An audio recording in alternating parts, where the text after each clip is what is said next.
যারা পৃথিবীর বুকে রোজা রেখেছে, বিশ্ব নবী 6 মাস আগে রোজার প্রস্তুতি নিতেন। সাজো সৈন্য সাজো, আনন্দ করতেন, রমজান আসবে, আমরা সকলে রোজা রাখবো ইনশাআল্লাহ। আগত রমজানকে সুস্বাগতম জানাচ্ছি। যারা রমজান মাসে রোজা রেখেছে তাদের সব থেকে কিয়ামতের মাঠে বড় উপহার স্বয়ং আমাদের রব আল্লাহ রোজাদারদের মোলাকাতে কিয়ামতের মাঠে আসবেন। কিয়ামতের মাঠে রোজাদাররা আল্লাহকে দেখবে। হাজি ভাই, যার কাছে আমার জীবনের সমস্ত মানদণ্ডের হিসাব, জান্নাত জাহান্নামের ফায়সালা, যিনি আহকামুল হাকিমিন, যিনার কোনো পরামর্শদাতা নাই আর প্রয়োজনও নাই, যিনার কোনো উকিলের প্রয়োজন নাই, তিনি যদি সমস্ত জাহান্নামীকে জান্নাতে দিয়ে দেয় তো কেন দিলে কথা বলার কারো ক্ষমতা নাই। সেই রকম মাবুদ আপনার আমার মোলাকাতে আসবেন এই রোজার কারণে। রোজা ছাড়বো ইনশাআল্লাহ, রোজা ছাড়বো না রোজা রাখবো? রোজা রাখবো ইনশাআল্লাহ। নাম্বার 3, ইয়াউমা তারাল মুমিনিনা ওয়াল মুমিনাতি ইয়াসআ নূরুহুম বাইনা আইদিহিম ওয়া বিআইমানিহিম বুশরাকুমুল ইয়াউম। কিয়ামতের মাঠে সর্বপ্রথম যেটা মানুষের প্রয়োজন হবে সেটা আলো। তার কারণ কিয়ামতের ময়দানটা অন্ধকার হবে, সূর্য থাকবে না, তারা থাকবে না, নক্ষত্র থাকবে না, বিদ্যুৎ প্রকল্প থাকবে না, জেনারেটর থাকবে না, মোমবাতি থাকবে না, জোনাকি পোকা থাকবে না। যে উপকরণ দিয়ে আমরা আলো পাই এগুলো একটাও থাকবে না। কিয়ামতের ময়দানটা চমকাবে একটা আলোতে। ও আশরাকাতিল আরদু বিনূরি রাব্বিহা, আমার রবের নূরে কিয়ামতের ময়দান চমকাবে। তবে তার ও নূরের ভিতরে থাকবে কুদরতি ক্ষমতা। বেঈমানরা সে নূর দেখতে পাবে না। যে বেঈমানরা এই পৃথিবীতে মসজিদের দরজা দেখেনি তারা কোনোদিন সেই নূর দেখতে পাবে না। ওই দিন নূর দেখবে কে? ওই দিন নূর দেখবে যে 5 ওয়াক্ত সালাতে হাজির দিয়েছে। ইয়াউমা তারাল মুমিনিনা ওয়াল মুমিনাতি ইয়াসআ নূরুহুম বাইনা আইদিহিম ওয়া বিআইমানিহিম বুশরাকুমুল ইয়াউম। তিরমিজি যখন পড়ছিলাম তো একটা হাদিস পেয়েছিলাম যে এই হযরত আবু হুরায়রা উজু করছে, তেমনি করে পানি নেই, মানে এই পর্যন্ত টানছে। এই পর্যন্ত কোরআনে আছে ফাকসিলু উজুহাকুম ওয়া আইদিয়াকুম ইলাল মারাফিক, এই পর্যন্ত ও একটু বেশি করে টানছে। আর হযরত উমর রাগী মানুষ, দেখতে দেখতে, আর ই যত রাগী তত নরম, জিভ যত নরম দাঁত তত শক্ত থাকে পাশাপাশি। ঠিক আবু হুরায়রা আর হযরত উমর দুটি পাশে পাশে, মহব্বতও খুব কিন্তু খুব নরম। উমর দেখতে দেখতে বলছে, এই তুই কতটা পানি টানছিস? বলছে এই পর্যন্ত। আর ও ঘাড়ে ধরেছে, বেশি বুঝিস তো কোরআন, তোকে বেশি বুঝতে হয়েছে? বলে কেন? ছাড় ভাই। বলে ছাড়, তোকে ছাড়বো, রসুলের কাছে নিয়ে গিয়ে ছাড়বো তোকে। নবীজির কাছে নিয়ে গেছে। তা আবু হুরায়রা নরম মানুষ, কাবু, এই ছাড়ো ছাড়ো। কি হলো? ইয়া রাসূলুল্লাহ, উজুতে হাত কতটা ধোবো? এই যে বলে এই কোনায় পর্যন্ত, মারাফিক এই কোনায় পর্যন্ত। তখন বলছি কতটা টানছে দেখেন, বলে এই পর্যন্ত। জি। নবীজি বললেন, আবু হুরায়রা তুমি কি কোনায় থেকে আরো বেশি টানছো? বলে জি হ্যাঁ। পারমিশন দিল কে? তখন আবু হুরায়রা বলছেন, দয়ার রাসূল গো, আপনি বলেছেন উজু করার কারণে উজুর জায়গাগুলো কিয়ামতের ময়দানে নূরে ঝকমক করবে। আমি সেই জন্যে উজুর পানিটা একটু আগে বাড়িয়ে নিছি, আমার নূরটা যেন আরো বেশি হয়ে যায়। আল্লাহর নবী বললেন, উমর রে ছেড়ে দাও, ওর তো উজুর নিয়ত নয়, নূর করানোর নিয়ত, উজু তো হয়েই যাবে। তাহলে উজুর পানির ভিতরে রয়েছে গুণ। যে উম্মত উজু করলো না, যে গোলাম উজু করার মতো কাজ করলো না, সে মাবুদের নূর কিয়ামতের মাঠে পাবে না, অন্ধকারে থাকবে। কিন্তু যারা নামাজ রোজা করেছে, ও আশরাকাতিল আরদু বিনূরি রাব্বিহা, আমাদের রবের নূরের তাজাল্লিতে কিয়ামতের ময়দান ঝকমক করবি। একটা মজার কথা আপনাদেরকে বলে দিই। সবাই জমা হচ্ছে এখানে, দিয়ে মাদানী ভাই বড় বড় গরু এনেছে, স্পেশাল মাল, ইনশাল্লাহ পেট ভরে খেলে ডায়রিয়া, অর্ধেক তেল অর্ধেক চর্বি। সবাই আমরা বসে গিয়েছি, কিন্তু ধান্দাটা ওইদিকে লেগে আছে যে কখন ডাক পড়বে। এটা আমি উদাহরণ দিচ্ছি। কিন্তু আপনি গেটে ঢোকার সঙ্গে সঙ্গে আপনাকে টিকিট দিয়ে দিয়েছে, এখনো খাবার ডাক পড়েনি। টিকিট পেয়েছেন মানে আপনার থালা লেগে গেছে। কথাটা বুঝাতে পারলাম? তো কিয়ামতের মাঠে আপনি যখন উঠবেন, এখন বিচার হবে, ফায়সালা হবে। কিন্তু যদি আপনার উজুর জায়গাতে নূর লেগে গেছে মানে আপনি বুঝলেন যে কাজ হয়ে গেছে। কোরআন বলছে এটা, ইয়াউমা তাবিয়াদ্দু উজুহু ওয়া তাসওয়াদ্দু উজুহু فأما الذين ابيضت وجوههم ففي رحمة الله هم فيها خالدون। সেই কিয়ামতের দিনে কিছু চেহারাতে নূরে ঝকমক করবে, আর কিছু চেহারা কালো হবে। তবে যাদের চেহারাতে নূর লেগে যাবে, হিসাবের আগে তুমি বুঝে নাও তুমি আল্লাহর রহমতের আয়াতভুক্ত চলে এসেছ, তোমার আর চিন্তা নাই। অতএব মুসলমান, কিয়ামতের মাঠে আল্লাহর নূর এবং দিদার যদি নিতে হয়, নামাজ আর রোজা দুইখানা ইবাদতকে মজবুত করতেই হবে। চারটা সান্ত্বনাদায়ক জিনিস বলেছি, তার মধ্যে তিনটে বলা হলো। একটা হাউজে কাউসারের পানি, একটা আল্লাহর দিদার, আর একটা হলো আল্লাহর নূরের তাজাল্লির জ্যোতি। তিনটে বলা হলো, একটা বাকি আছে, এইটাই বিস্তারিত বলবো। আর একটা কি আছে? মনের সান্ত্বনা, দিলের তাসাল্লি দেওয়ার মতো। থাকবো কোথা? গাছ থাকবে না, পালা থাকবে না, ছাদ থাকবে না, মাথার উপরে সূর্য থাকবে, মাটি তাঁতা করে তামার মতো জ্বলবে। কিয়ামত এই মাটিতেই হবে যেটাতে আমরা বসে আছি, এই জমিনেই কিয়ামত হবে। তাহলে যাব কোথা? নদী নাই, নালা নাই, পুকুর নাই। এক কথায় বুঝেলেন, এই রুটি মা বোনেরা যে রুটি সেঁকে খোলাটা, ওই রকম গোল পৃথিবীটা একটা খোলার মতো হয়ে যাবে। উঁচু নিচু, আপার ডিপার, পাহাড় পর্বত, নদী খাল বিল কিচ্ছু থাকবে না। 40 বছর পৃথিবীটা শূন্য অবস্থায় পড়ে থাকবে। অনুফিকা ফিসুরি ফাসিকা মান ফিস সামাওয়াতি ওয়া মান ফিল আরদি ইল্লা মান শাআল্লাহ সুম্মা নুফিকা ফিহি উকরা। যখন দ্বিতীয় সুর ফোঁকা হবে, এই মধ্যখানে 40 বছর একদম খৈলান হয়ে যাবে।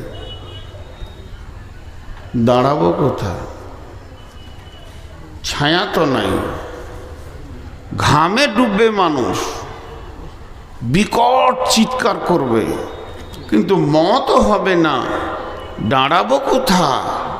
একটা ছায়া থাকবে, মাত্র একটি ছায়া। আল্লাহ নবী বলছেন, এটাই আমার বক্তব্য আজকে।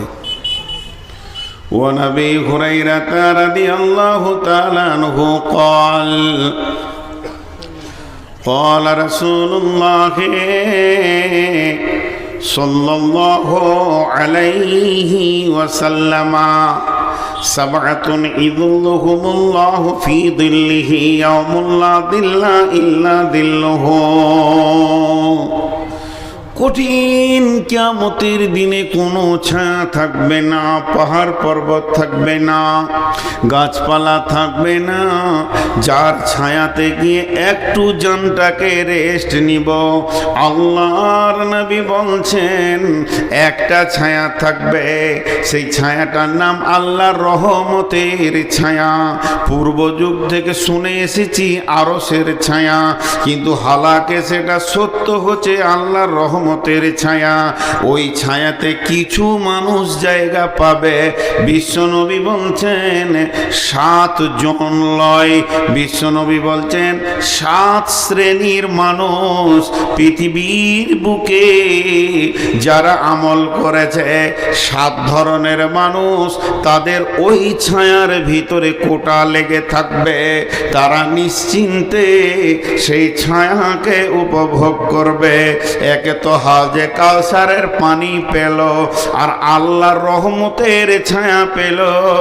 মানে এখানেই জেনে নিতে হবে পৃথিবীর এসি ফেলিওর হয়ে যাবে। সেই ছায়াটা কেমন হবে?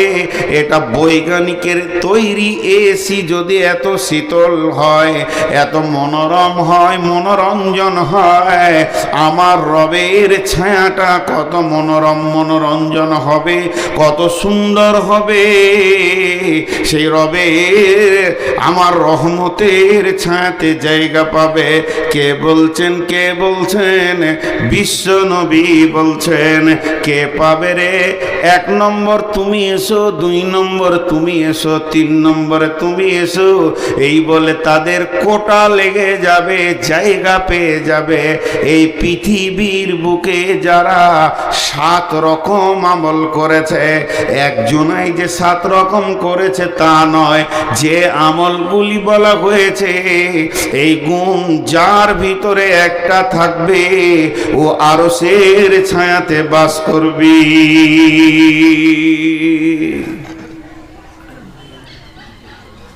এরা উঠছে কেন? 12টা যে বাজে নাই বাপজি। এরা বলছে তুই থাকগা, তোর বাপ থাকুক গো, আমাদের আরো সে ছায়া দরকার নাই, পেট ভরে গোশ খেয়েছে, এখন ঘর যা। জি, রাগ করিয়েন না বাপ, যান। আল্লাহ সহি সালামতে বাড়ি পৌঁছিয়ে দেয়, যেন রাস্তায় কোনো অসুবিধা না হয়। জি, এটা শীতের সময় তো, যারা সুগারের রুগী হয় তাদের অনেক রকম কষ্ট হয়, বয়স্ক মানুষ, ঘন ঘন পেশাব লাগবে। তো আমি আপনাদের সামনে সেই 7 শ্রেণীর গ্রুপটা আজকে বলবো। কিয়ামতের মাঠে যে সবটাই জান জ্বলে যাবে তা নয়, অনেক সান্ত্বনাদায়ক জিনিস আছে যেগুলোকে আপনাকে আমাকে গ্রহণ করে নিতে হবে। তার ক্যাপাসিটি রসুল বলে চলে গেছেন, সেটা কোন ধরনের মানুষ ওই জায়গায় স্থান পাবে। নাম্বার 1, জি ছেড়ে দিব? আমি তো ওইটাই খুঁজছি খালি, যে কোনো বাহানায় যদি ছাড়া যায়। জি বাবজি। নাম্বার 1, ইমামুন আদিলুন। কথাটা ছোট কিন্তু কাজটা বিরাট বড়। ইমামুন আদিলুন, ন্যায় বিচার করনেওয়ালা। পৃথিবীতে যে ন্যায় বিচার করেছে, ওই বিচারক যে অন্যায় বিচার করেনি, নিজের আত্মীয় পার্টির লোক, নিজের পাড়ার লোক, গ্রামের লোক এই রকম ভেবে কথা বলেনি, কঠিন কিয়ামতকে সামনে রেখে কথা বলেছে, হক কথা বলেছেন। ওই ব্যক্তিটা ওই রহমতের ছায়াতে থাকবি। জি, বিশ্বনবী মক্কা বিজয়ী করলেন, প্রধানমন্ত্রী হলেন। ইহুদিদের এক মেয়ে চুরি করে ধরা খেয়েছে, ফাইসালা হচ্ছে তার হাত কাটতে হবে। যখন এ ফায়সালা এসে গেল, ইহুদিরা এসে বললেন, ইয়া রাসূলুল্লাহ, আমরা এখনো ইসলাম মানিনি, কোরআন মানিনি, তবে কোরআনের বিচার কেন নেব? আমাদের বিচারটা তৌরাত থেকে করে দিতে হবে, যেহেতু আমরা তৌরাতের আওতাভুক্ত নিজের জীবন চালাচ্ছি। কিন্তু তাদের জানা ছিল না আল্লাহর নবী একজন সাহাবীকে তৌরাতের পণ্ডিত করে নিয়েছিলেন, হাফিজ করে নিয়েছিলেন। নবীজি বললেন, ঠিক আছে, যাও তোমরা তৌরাতের পণ্ডিত নিয়ে এসো এবং মুজরিমকে নিয়ে এসো। তারা সেখানে এসে হাজির হলো। তারা তাদের হাফেজগুলোকে বলতে বলতে এলো, তোদেরকে কিছু টাকা দেওয়া হবে, যে জায়গায় হাত কাটার কথা আছে ওই শব্দটাকে চেঞ্জ করে দিয়ে ওই শব্দটাকে বাদ দিয়ে লাফিয়ে তুই পড়ে নিবি, তাইলে আমার মেয়ের হাত কাটাটা বন্ধ হয়ে যাবে। সম্ভ্রান্ত ঘরের মেয়ে। এবার তারা সেই রকম টাকা হাফেজ তারা এসেছে। নবীজি বললেন, বলো চুরির শাস্তি কি তৌরাতে আছে? ও পড়তে পড়তে ওই জায়গাটা যখন টপকে দিছে, আমাদের সাহাবীদের ভিতরে যে হাফেজ ছিল বললে, দাঁড়িয়ে যা, দুটো শব্দ বাদ করে দিলে এটা করা যাবে না, মেয়েটির হাত কাটা হয়েছে। বন্ধুরা আমার, তখনই বিশ্বনবী বলেছিলেন, ওয়ালাউ কানা বিনতি ফাতিমাতা, এই জায়গায় যদি আমার মেয়ে ফাতেমা হতো তা আমি নবী মুহাম্মদ সাল্লাল্লাহু আলাইহি সাল্লাম নিজের হাতে তার হাত কেটে দিতাম। জি ভাই, এখন ন্যায় বিচার পাওয়া যাচ্ছে পৃথিবীতে? জি, আফসোসের কথা কটা বলবো। রসুল বলছেন, সাদাল কাবিলাতা ফাসিকুহুম জাইমুল কাওমি আরদুলহুম ওয়া উকরিমার রাজুলু মাখাফাতাস সারিহি জাহারাতিল কায়নাতু ওয়াল মাজিফু। এমন একটা জামানা আসবে রে, গায়ের নেতা হবে চোর, লম্পট, লুচ্চা, দাগাবাজ, বেঈমানেরা। বিচার করবে কে? মাতাল, লুটেরা, সুদারু, জুয়ারি। আর গোটা দুনিয়াকে লুটে মেরে পঞ্চায়েতের মাল মেরে খেয়েছে, এরাই আবার গায়ের বিচারক হবে। চলছে কি চলছে না? এতগুলো লোক চুপ করে আছে, আমাকে ডাকছে, যান যান যান। ও বিচারকে ঘুম লাগছে, চোখ কচলছে। আর আমি বলেছি ভাই, আমি শেষ, দিনও শেষ, সময়ও শেষ, আমি হার নাই, আমি শেষ। তো জি, একটা জিনিস খেয়াল করেন যে আজকে বিচার কি চলছে। আল্লাহ রসুল আফসোস করেছেন একটা বিষয়ে, দুটি বিষয় আফসোস করলেন। তো সাহাবীরা বলছেন, রাসূলুল্লাহ আপনি আফসোস করছেন দেখতে পাবেন না তার জন্য? বলছি, জি না, আমি দেখতে পাবো না এর জন্য আফসোস করিনি, আমার উম্মত দেখতে পাবে এর জন্য আফসোস করছি। গায়ের লেজের মতো তাদের কাছে চাবুক থাকবে, বিচার হবে, আদালত চলবে, প্রতিদিন কোর্ট চলবে, থানা চলবে, মার চলবে, চাবুক চলবে, জেলে ভরা হবে, সেলে দেওয়া হবে। কিন্তু আফসোসের কথা এটাই, দোষী ব্যক্তি গায়ে হাওয়া দিয়ে ঘুরবে আর নির্দোষী জেলে বসে বসে মার খাবি। চলছে না? কথা বলে না? আল্লাহ কি বললেন কোরআনে? ওয়ালা তাকরাবু মালাল ইয়াতীমি ইল্লা বিল্লাতী হিয়া আহসান হাত্তা ইয়াবলুগা শুদ্দাহু ওয়াউফুল কায়লা ওয়াল মিজানা লা নুকাল্লিফু নাফসান ইল্লা উসাহা ওয়া ইযা কুলতুম ফা'দিলু ওয়া ইযা কুলতুম ফা'দিলু ওয়া ইযা কুলতুম ফা'দিলু ওয়ালাউ কানা দা কুরবা। তুমি যখন বিচারে বসবে, সাক্ষী দেবে, তো ন্যায় কথা বলবে, যদিও তোমার নিকট আত্মীয় হয়। একটা ছেলে 4 চাকা গাড়িতে লাগিয়ে দিয়েছে মোটর সাইকেল, এইখানে উদাহরণ দিচ্ছি আপনাদের বরজুমলাতে। আর গাড়িটা আসছে কোথা থেকে? পাকুড় থেকে। সে গরিবের বাচ্চা বিচারাকে 400 টাকা দিয়ে বলেছে মালটা ঢেলে দিয়ে আজকে ঘুরে এসে খাবি, পেট তার চুঁ চুঁ করছে। আর যে টোটোওয়ালাদের অত্যাচার চলছে রোডে, আল্লাহ মাফ করো, এ যে করোনা ভাইরাসের থেকেও কঠিন ভাইরাস। চা চা। চার চাকা নিয়ে চলা যে কত কঠিন। আমি ড্রাইভারকে বলি টোটো দেখে সাবধান হবি, এলপি গাড়ি দেখে সাবধান হতে হবে না, তাদের ঠিক আছে, কিন্তু এদের কোনো ঠিক নেই। একটা প্যাসেঞ্জার দেখে নিয়েছে, ভরম করে ব্রেক করে দিলে, ওই বাড়ি থেকে আসছে, ও এইখান থেকে ব্রেক মেরে এমনি করছে, যাবে নাকি? তার মানে যে চেপে আছে সেই ইন্নালীলা পড়ছে, জানাজা পাবে না। এদের যা চরিত্র আর কি। তো ন্যায় বিচারের ব্যাপারে আমি আপনাদের সামনে যেটা বলছি, যে একটা গাড়িকে টোটোতে লাগিয়ে দিয়েছে, এলপি গাড়িতে। দোষ টোটোওয়ালার, অন্যায় এর, বেলাইনে ছিল। ওটা বড় গাড়ি একটু লেগেছে, তো এর একটা চাকা চলে গিয়েছে, ভেঙে গিয়েছে। এখন ওকে কলার ধরে নেমিয়ে মারছে, চলছে মার। ও মারতে মারতে ওর বন্ধু এসে বলছে, তাহলে আমি অনেকদিন মাস্তানি দেখাইনি, তো চুলটা হিলিয়ে দিয়ে ও মারলে। এখন মানে বর্তমান যুবকদের একটা ভাইরাস, লম্বা চুল আর খালি মাথাটা এমনি করছে, আর হাতটা খালি এমনি করছে, হাতটা খালি এমনি করছে। আজকে টোটোতে এলাম 53 থেকে 54 বার খালি এইখানে আস্তে আস্তে হাতটা এমনি করছে। আমি, তুমি খুব কষ্টে আছো বলো, আজাব চলছে তোমার। হ্যাঁ, তো চুলের উপরে এবারে এই মার ধর করে ওকে করে দিলে। কিন্তু একদিন ন্যায় বিচার হবে। তো এবার বিচার চলছে।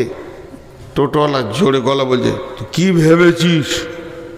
কিন্তু আসলে গাড়িটা ছিল কোম্পানির, টোটোওয়ালাকে খবর নাই। যখন ওর ড্রাইভারের নাক দিয়ে রক্ত আর রক্ত, ভিডিও কল করে দেখিয়েছে, কোম্পানির মাথা গরম। ওদের ইন্স্যুরেন্স করা থাকে 23 লক্ষ, 40 লক্ষ, 5 কোটি, 15 কোটি, 16 কোটি। জি, শিল্প ব্যাংকে শুধু অ্যাকাউন্ট খুলতে গেলে 10 কোটি টাকা লাগে, অ্যাকাউন্ট খুলতে, রানিং করতে। তো সেই রকম তারা বড় কোম্পানি, মনে রাগ হয়েছে, 4খানা কেস ঢুকেছে।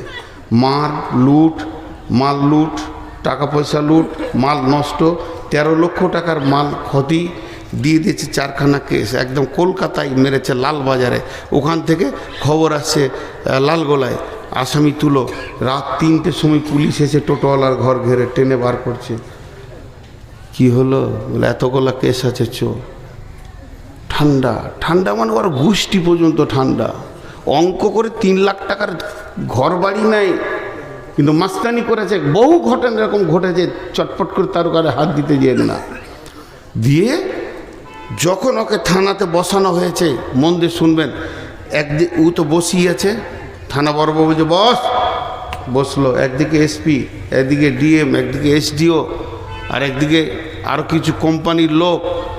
বিরাট টিম নেমে গেছে। ওকে তখন বলছে, তুই লাগিয়েছিলি না গাড়িটা লাগিয়েছিল? তখন গলার ভিতর থেকে, আস্তে করে কেন বলছিস? তুই সেই দিনে কেমন করছিলি? যেদিন মেরেছিলি সেই দিন তোর গলার সাউন্ডটা কেমন ছিল, আজকে কেন হালকা হয়ে গেল? আদালতের মাঝে পড়েছো, সৈন্যের মাঝে আছো, এখন তোমার সমস্ত আম শুকিয়ে চূড় হয়ে গেছে। এখন তুমি আর আমলাও, তোমার নাম আমচুর। টেনেও সোজা করা যেছে না। বড়বাবু বলছে, গলা ঝেড়ে কথা বল, পানি খা। বলছে, স্যার ভুল হয়ে গেছে, চলবে না। তো আমার আল্লাহ বলছে, আমি জিপটাকে রেখেছি 32টা সৈন্যের মধ্যখানে। 2টি সিবিআই কাস্টম তার উপরে আছে, 2টা সিআইডি রয়েছে, এই দিকে 2টা কাস্টম অফিস তাকে ঘিরে রেখেছে। মাথাটা হলো গোটা বডির আদালত। এতগুলোর ভিতরে যেদিকে তুই কথা বলিস, এটাই হলো তোর কথার জায়গা। আল্লাহ বলছেন, ওয়াইদা কুলতুম, যখন তুই কথা বলবে, ফাঁকা দিল, ইনসাফ করে কথা বলবে। তোর বডিতেই আমার সিআইডি কাজ করছে। ফাঁকা দিল, ওয়ালাউ কানা দা কুরবা, যদিও সে নিকট আত্মীয় হয়।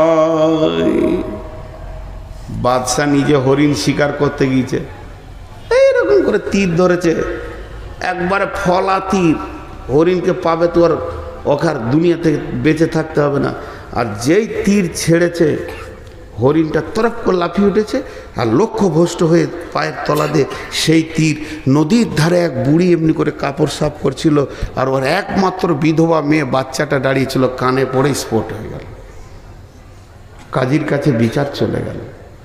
বাদশা নিজে মেরেছে, দেশের বাদশা মেরেছে, আর বিচার গেছে কাজীর কাছে। আজকে শুক্রবার, রবিবার বিকাল 3টে ফাইসালা হবে। বাদশাকে এনে হাজির করা হলো। বাদশার সিংহাসনে নাই, কাঠগোড়ায় দাঁড়িয়ে আছে, বুড়ি দাঁড়িয়ে আছে, দাফন কাফন হয়ে গেছে। একদিকে স্বামী হারিয়েছে, এবার সন্তান হারালো, যার মুখ পানে তাকিয়ে দুনিয়ার আলো দেখছিল। বাদশা তীর হাতে করে গিয়েছে, কাজী বিচার দিচ্ছে। বাদশাহ বলে, বলুন তুমি মেরেছো? বলে, হ্যাঁ স্যার, ইচ্ছা করে নয়, তবে লক্ষ্যভ্রষ্ট হয়ে গিয়েছিল। হরিণটা চলে গেল, যে নদীর ধারে ঘাটে উনি কাপড় সাফ করছিলেন, ওর বাচ্চার কানে লেগেছে, তীর স্পট হয়ে গেছে। বাদশাহ এবার ফাইসালা দিচ্ছে, জাল্লাদ, আমার আল্লাহর ফাইসালা কতলের পরিবর্তে কতল। তুমি হরিণ মারবে না বাঘ মারবে তোমার ব্যাপার, কিন্তু তোমাকে ডানে বামে দেখতে হতো।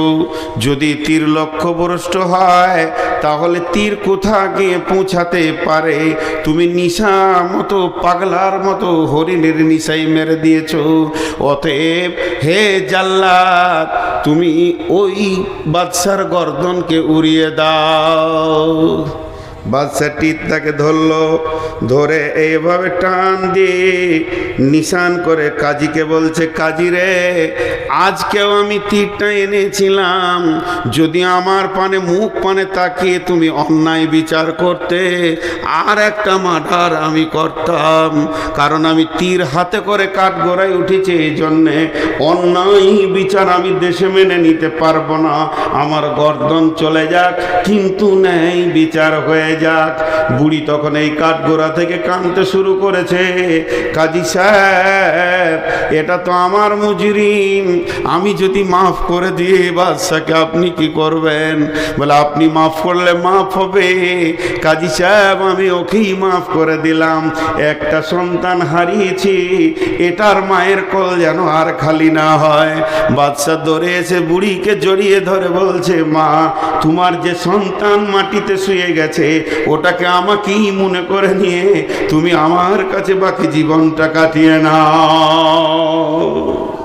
আল্লাহ বলছে, আরো সে নিচে ছায়া নিবি। আজকে একবার বিচারে বসে দেখবেন, কেন বিচার শুনতেই বিরক্ত লাগবে, বিচার শুনতেই বিরক্ত লাগবে। হ্যাঁ, একটা সাইকেলে অ্যাক্সিডেন্ট হয়েছে, মোটর সাইকেলের সাথে কাদা ছিল, কাদাতে স্লিপ করে গিয়েছে মোটর সাইকেলটা, সাইকেলের উপরে পড়ে গিয়েছে, সাইকেলটা ভেঙে গিয়েছে। মোটর সাইকেলওয়ালাও তৃণমূল, সাইকেলওয়ালাও তৃণমূল, কিন্তু যার ঘরের সামনে কাদা সে সিপিএম। বিচার হচ্ছে, ও কাদা করেছিল কেন, টাকা ওকেই 10,000 লাগবে। সে বিচারা জানের ভয়ে 10,000 টাকা দিয়ে খালাস পেল। আমাদের এখানে সব জজ বসে আছে, যতগুলো বসে আছে জজ, 1 পয়সা দিচ্ছে না। হ্যাঁ, এরা যে কাদার ধারে বসতে 1 পয়সা দিচ্ছে না। জি, শুধু ন্যায় বিচার নিয়ে কথা বললে অনেক কথা চলে আসে। নাম্বার 2 নম্বরটা কে যা ওই আরশের ছায়াতে থাকবে, সেই 2 নম্বরটা হলো ওয়াশাবুন নাসা ফি ইবাদাতিল্লাহি তাআলা। ওই যুবক, ওই যুবতী যে যৌবন কালটা আল্লাহকে দিয়ে দিয়েছে, আল্লাহর প্রেমে ব্যয় করেছে। যুবতীকে যেখানে যৌবন ক্ষয় করতে বলেছে ওখানেই ক্ষয় করেছে, আর যুবকরাও ওই জায়গায় যৌবনকে কাটিয়েছে। যুবকের যৌবনে 2টি ডিউটি, আর যুবতীদের যৌবনে 1টা ডিউটি। যুবতীদের যৌবন, যুবকের যৌবনে পুরুষের যৌবন কাল 2টি কাজ করবে।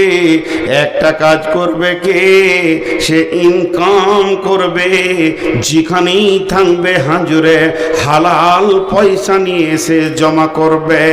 আল্লাহ বলেছেন, ফাইদা কুদিয়াতিস সালাতু ফান্তাশিরু ফিল আরদি ওয়াবতাগু মিন ফাদলিল্লাহি ওয়াযকুরুল্লাহা কাসীরান লাআল্লাকুম তুফলিহুন। আমার মতো সুগারের রুগীটা মসজিদে বসে বসে বসে বসে আসর থেকে মাগরিব পর্যন্ত যদি সুবহানাল্লাহ আলহামদুলিল্লাহ বলে, যে নেকিটা পাবে, একটা যুবক যদি শুধু একটা মাল সেল করার জন্য বেরিয়ে যায়, সে যে ইনকামটা করবে, যদি ও রাস্তার ধারে বলে 4 আনা 4 আনা 5 টাকা 5 টাকা, মানে চিড়ে বাদাম বিক্রি করছে 5 টাকা 5 টাকা 5 টাকা 5 টাকা 5 টাকা, মুখ দিয়ে কুলহল হয়, ইন্না আতাইনা নয়, 5 টাকা 5 টাকা 5 টাকা 5 টাকা, এই যে মুখ দিয়ে বলছে লিবেন ভাই আপনি খান, আপনার ছেলে মেয়ের জন্য নিয়ে যান, এই যে ওর মুখটা চলছে, আর আমি মসজিদে বসে বসে সুবহানাল্লাহ সুবহানাল্লাহ সুবহানাল্লাহ, আমার থেকে লাখো গুণে বেশি নেকি পাবে। তসবিহ করাটা হলো সুন্নত নফল, কিন্তু হালাল উপার্জন করা হচ্ছে ফরজ, এটা কোরআনের হুকুম, ফরজ আইন। হে যুবক, তুমি যৌবন কালে ইনকাম করবে, আর কি করবে যৌবন কালে? ওয়াল হাফিজুনা লিহুদুদিল্লাহ, আল্লাহর কোরআনের হিফাজত করবে। যেখানেই শুনতে পাবে কোরআনের বিরুদ্ধে কাজ চলছে, জান দিব না হলে জান নিয়ে নিব। ইউকাতিলুনা ফি সাবিলিল্লাহি ফায়াকতুলুনা ওয়া ইকতালুনা, হয় কতল করব না কতল হয়ে যাব, আল্লাহর জমিনে বেঈমানি করতে দিব না। যুবক তুমি উঠে দাঁড়াও, দুটি তোমাদের কাজ। আর যুবতীরা কি করবে? কুল্লিল মুমিনাতি ইয়াগুদুদনা মিন আবসারিহিন্না ওয়া ইয়াহফাজনা ফুরুজাহুন্না, মেয়েদের যৌনাঙ্গ, মেয়েদের শরমগাকে কেন্দ্র করে আমার রব কোরআনে বেশ কয়েকটা আয়াত নাজিল করেছেন। আম্মা জানা এসাকে পাক করতে গিয়ে 11 খানা আয়াত নাজিল করেছেন। হযরত মারিয়ামের পবিত্র ঘোষণা করতে গিয়ে বেশ কয়েকটা আয়াত নাজিল করেছেন। এবং আমার রব সারা পৃথিবীর যত মুমিন আছে, আল্লাহ ওয়ালি আছে, এদের যৌনাঙ্গকে এক জায়গায় করে বলেছে তোমরা এটাকে হেফাজত করো। এটা যে কত দামি জিনিস, আমার পৃথিবীতে যত নবী, যত মাওলানা, যত মুফতি, যত বক্তা, যত মাদানি, যত কারি, যত হাফেজ, যত শহীদ, যত নবী, যত আম্বিয়া এসেছে, ওটার ভিতর দিয়ে পৃথিবী দেখেছে।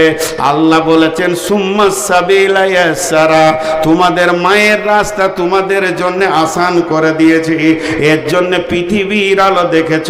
হে আমার মায়ের দল, লুচ্চাদের পাল্লায় পড়ে তুমি এত দামি জিনিসটাকে নষ্ট করে দিও না। আল্লাহ তাবারাক ওয়া তাআলা বিশ্ব যুবতীর জন্য একটা বাটখারা রেখেছেন হযরতে মারিয়াম, তাকে নবুয়তি টাইটেল দিয়েছেন আলাইহাস সালাম।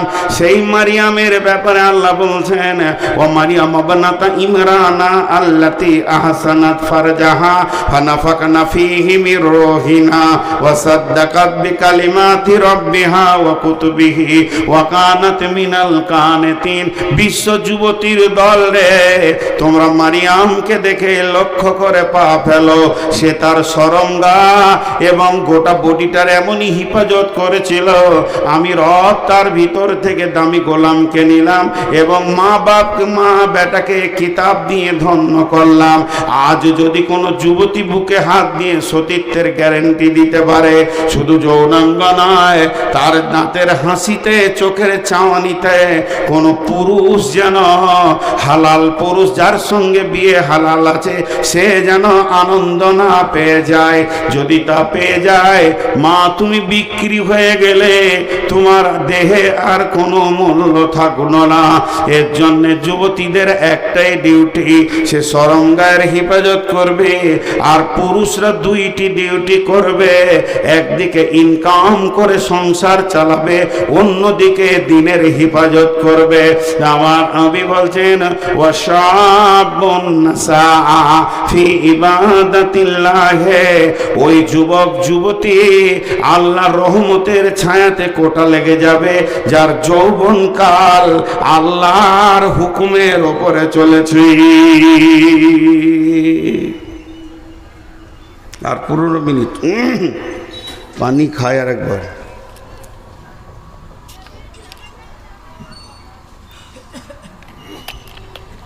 জি নাম্বার 3, ওয়ারাজুলুন কালবুহু মুআল্লাকুন বিল মাসাজিদি। আহা, বিরল বর্ডারে ঢুকেছি আমি বাংলাদেশ, ওই রাধিকাপুর হয়ে দিয়ে সমস্ত পাসপোর্টের কাজ হয়ে গেল, তো ভোগ লেগেছে, একটা হোটেলে গেলাম, তো বলছে কি খাবেন? আমরা ছোট মাছ আছে, আমরা বলি ছোট মাছ, ওরা বলে গুঁড়া মাছ। তো গুঁড়া মাছ আছে, তোলা আছে, দাও 1 প্লেট, 2 জন আছি আমরা, 2 প্লেট দাও। তো আলুর সঙ্গে রান্না করেছে, তো টোটালটা যদি 200 গ্রাম ওজন হয়, যে তরকারিটা দিয়েছে 100 গ্রাম ওজন হবে, তো মোটামুটি 100 গ্রামে 98 গ্রাম আলু আর 2 গ্রাম মাছ। তা আমি হোটেলওয়ালাকে বলছি, মাছে আলু না আলুতে মাছ? আপনি হিসাব করেন। বলছে হুজুর আপনাকে তো পারা যাবে না। বলো না, মাছে আলু হতে পারে, 1-2টা আলু দিলেন, কিন্তু আপনি আলুতে মাছ দিয়েছেন। আমি তো আলু চাইনি ভাই, আমি মাছ চেয়েছি, আপনি দাম নেবেন। জি, 1 লিটার দুধে 9 লিটার পানি, তাহলে দুধে পানি না পানিতে দুধ? পানিতে দুধ। আর 9 লিটার দুধে যদি 1 লিটার পানি, তাহলে দুধে পানি। তো আমাদের জীবনটা হবে মসজিদওয়ালা দুনিয়া, কিন্তু হয়ে গেছে দুনিয়াওয়ালা মসজিদ। মসজিদে ঢুকছি আধা ঘন্টার মধ্যে 30 মিনিট, 30 মিনিট, প্রতি মিনিটে 60টা সেকেন্ড আছে, 5 মিনিট আল্লাহকে মনে পড়ছে, বাকি 29 মিনিট 55 সেকেন্ড দুনিয়াতে মনটা পড়ে আছে। তাহলে মসজিদটা দুনিয়াওয়ালা মসজিদ হলো। আর আমার রসুল বলছে তোমার দুনিয়াটা মসজিদওয়ালা হয়ে যাক। তুমি মাঠে কাজ করবে, কিন্তু তোমার দিল পড়ে থাকবে মসজিদে। তুমি মার্কেটে থাকবে, হঠাৎ চমকে উঠবে, কিরে বাবা আজান হলো নাকি? খরিদ্দারের সঙ্গে কথা বলছি, আজান হলো না কিরে বাবা, মসজিদ যেতে হবে। হ্যাঁ, এমন মার কাজ, ধান কাটো, ধান নিয়ে চলো, ধান বাও। সারাদিন যেন শ্বাস ফেলার সময় নাই। ভোরবেলায় বেরিয়ে গেছি, জোহরের আজান শুনে মাঠে নামাজ সেরে নিয়েছি, সালাম ফিরে আবার কাজে লাগ, চল। বাড়ি থেকে খাবার গেল, খেয়ে নিলাম। আসরের সময় ধানগুলো গুছিয়ে সন্ধ্যার সময় বাড়ি এসে যেই মাগরিব ডুবো হয়ে গেছে, আজান শুনলাম, আর বাড়িতে মন টিকছে না। দিল যেন মসজিদ যেন দিলকে ছিঁড়ে লিছে।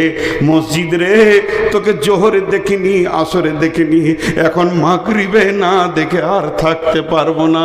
মসজিদে যদি দিলটা টাঙা থাকে আর বডিটা যদি দুনিয়াতে ঘুরে বেড়ায়, আপনার কাজগুলো নামাজেই গণ্য হয়ে যাবে। কারণ আপনি নামাজি রত রয়েছেন, শুধু ছুটি নিয়ে দুনিয়া করতে গেছেন। অতএব বন্ধুরে, আল্লাহর নবী বলছেন ওয়ারাদুলুন কালবুহু মুআল্লাকুন বিল মাসাজিদে, ওই লোক যার অন্তরটা মসজিদে টাঙা আছে।